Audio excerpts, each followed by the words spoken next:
kasama pa rin natin na nag-iisang Miss Lani Misalucha.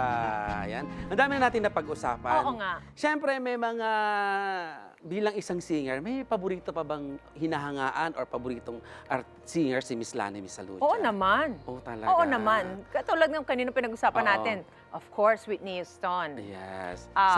Sa mga local artists natin sa Pinas. Dito sa atin, oh my gosh, I love Basil Valdez. Siyempre, Ay, ang nako, nag-iisa. Basil Valdez. Of course, yung aking kaibigan na si Jed Madela, no? Boses lang talaga pag-uusapan. Pag sinabi mong Jed, eto eh. Oo. At saka yung mga kaidaran ko, Darren Espanto, ganyan. Oh my gosh, grabe tong batang to. Napakahusay, Darren Espanto. Siyempre, hindi ko malilimot ang first major concert. Medyo rumble ang mga question natin kasi alam nyo naman, di kami scripted dito ni Miss Lani. Oo, pinag-usap. Hindi ako nagkakamali, Mari, pasensya na, hindi ako nakapanood noon kasi wala pa akong pambili ng ticket sa Araneta. Crossover ba to? 2001. Yeah, crossover ba to? Parang Crossover live. Oo, yun nga yun. Oo, di ba? Anong pakiramdam nung nakita mong puno si Araneta na eto na? That was the very first time, di ba? How was it? Eto na nga, hindi so papalabas na, syempre, nandun ka sa loob ng dressing room, dun sa pit, and then you're about to go out. Of course, to start the show. Si Papa Noel, sabi niya, huwag kang mabibigla. Yun lang nang sabi niya, bakit? Parang yun lang sabi niya sa akin na, as in, ano na kami, ito na, what about to start na? Naglalakad papalabas.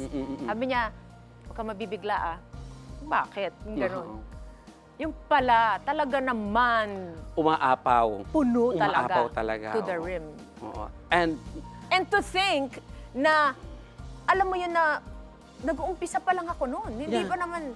Alam mo siguro, isa ako sa nanalangin ng sobrang dami that time. Kaya hindi ko malimutan yun kasi nga, sabi ko, hindi man po ako makakapanood, hindi ko pa kaya bumili ng ticket. That time, no? But then, sabi ko, sana mapuno, umawas ang Araneta sa aking minamahal na Miss Lani Misalucha. And then, too good to be true, siyempre, naging isa na nga po ako sa follower ni Miss Lani. Ang dami naming, kumbaga, ang dami naming binabalita sa mundo. Aside from napuno. Alam mo, achievement din namin yun, napuno mo yung Araneta. Parang nagmalaki pa nga kami, akala nyo, kayo lang Kami rin, kaya namin pumuno. Parang kami yung nakapuno, di ba? So, kumbaga, nagsimula na doon. Parang doon na nga talaga nagsimula. Nagsimula na ang lahat. Alam mo, before anything else, gusto ko magpasalamat doon sa producer ng show na yun, kasi parang tawag mo doon, namuhunan sila sa akin, knowing na hindi naman talaga ako kilala noon. That time, Pero they were so, they had that big, courage. Oh, yeah. They have that big belief. Daming achievements sa Vegas. Siyempre, may nagkaroon ka pa ng bagong title sa Vegas, which is the Siren... the sexiest woman alive. Charot! Siren of the Street, di ba? Hindi, kasi sa magazine yon, binigyan ako ng title ng The New Siren of the Strip. At saka The New Diva of Las Vegas. The New Diva. Yung New Diva, talaga namang proud na proud kami doon. And aside from that, na-declare din yung ilang araw dyan na Lani Misalucha's Day. August 7. Merong Lani Misalucha Day doon. December, ano nga yun? December 4 and August 17. The other... December 4 ang Vegas. August 17 ang San Francisco. Tinan mo. Hindi pa rin ako, matagal ko nang hindi yan nare-recall, pero, ang galing, siyempre, follower nga, di ba? yung Lani Misalucha Day sa San Francisco, tagal na noon. 2002 ata yun. Pero yung Lani Misalucha Day sa Las Vegas, 2007. 8, 7 ka na. Wow, we're so proud of you. Meron pala kaming sorpresa. Naku, hindi ko alam ito, okay? Meron kaming kapirasong sorpresa for you. Hindi lang namin, ito ay kagabi lang yata namin nabuo. Let's watch this, okay, Miss Lani, okay, let's watch this, okay? Okay? Oh my God! Napakaganda. Tulad ng araw sa umaga na nagbibigay liwanag at buhay sa lahat. Mabait at mapagmahal. Nagsisimula na bago pa makarating ang ilaw sa buong daigdig upang ang lahat ay matiyak na may makakain na pagkain. Nagsisimula na upang mga bagay at gawain ay ayos na.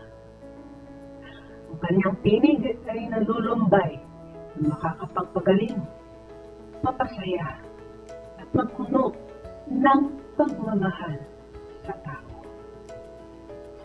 Siya ang aking matalik na kaibigan, ang kahanga-hangang ina. Ay, thank you. Meron pa! Meron pa! Si Lani Ang taray. ay pang-apat sa 5 kong anak. Panganay ko at pangalawa, 2 lalaki sumunod. Isang babae na mahilig lahat kumanta. Siguro, pinili ko talaga sa Diyos na ang boses na noon ay kumakanta rin ako na maisalin sa kanila. Niyaya ng Diyos yan para sa mga anak ko, lalo na kay Lani. Natutuwa naman ako na steady pa rin ang karir niya kahit na siya ay meron ng apo. Sa lahat ng anak ko, siya lang ang meron ng apo.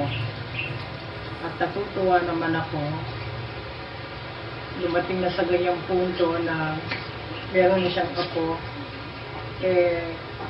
alaga pa rin niya ang karir niya. Sana magpatuloy ka kung ano ang meron ka ngayon, papanatili mo hanggang sa lubos kang masiyahan kung ano ang biyayang na ibibigay ng karir mo. Ang Yes, serious si ng Mami nanay ko! Ba! Oh my Wow, palakpakan niyo naman si Mami Ba. Alam mo, Ang galing Paano? ako pa. Ang galing! Actually, dapat marami, pero sabi ko okay na ako dyan, kay Luben at saka kay Mami Ba. Yun lang. Ang nanay ko. O, di ba, si Mami Ba? Hindi yan basta-basta Oo, nagpapa-video, kaya, di ba? si Mami, my gosh. Oo. Oh Naku, my God. ayun, Miss Lani, narinig mo na. Yung una po, ayun ang panganay ni Miss Lani, di ba? At si ngayon ay Luben. pregnant din si Luben, di Yes. ba? At yun nga, nabanggit na ni Mami Ba na lola na po si Miss Lani Misalucha. Magiging 3 na po ang kanyang apo. Naku, saan hindi natin ipakita yung picture ng kanyang napakagwapong panganay na kamukhang-kamukha ni Papa Nols. Saan ang galing? Papa Nols, okay. So, Miss Lani, marami pa tayong pag-usapan sa ating pagbabalik, ha? Naku, sana nabigyan ka namin ng konting kasiyahan. Oo naman. Naku, di ba? Anyway, samantala mga kaibigan, nais po namin pasalamatan ang mga tumulong sa ating programa. Siyempre, salamat kay Mr. Andrew Alcantara. Thank you din sa Lyric Piano and Organ Corporation para sa ating band setup po. Kasama siyempre ang E4 Band. Yeah. Ronel Egang ng Armes Salon. EnviroCare ng Environment Care Enterprises. Ang Vida Max, siyempre, thank you Vida Max. Dr. Hakales Microzyme, salamat po sa ating mga sponsors. At sa ating pagbabalik, tuloy pa rin ang ating kwentuhan, kasama pa rin ang nag-iisang Miss Nightingale, Miss Lani Misalucha. Yes! Grabe!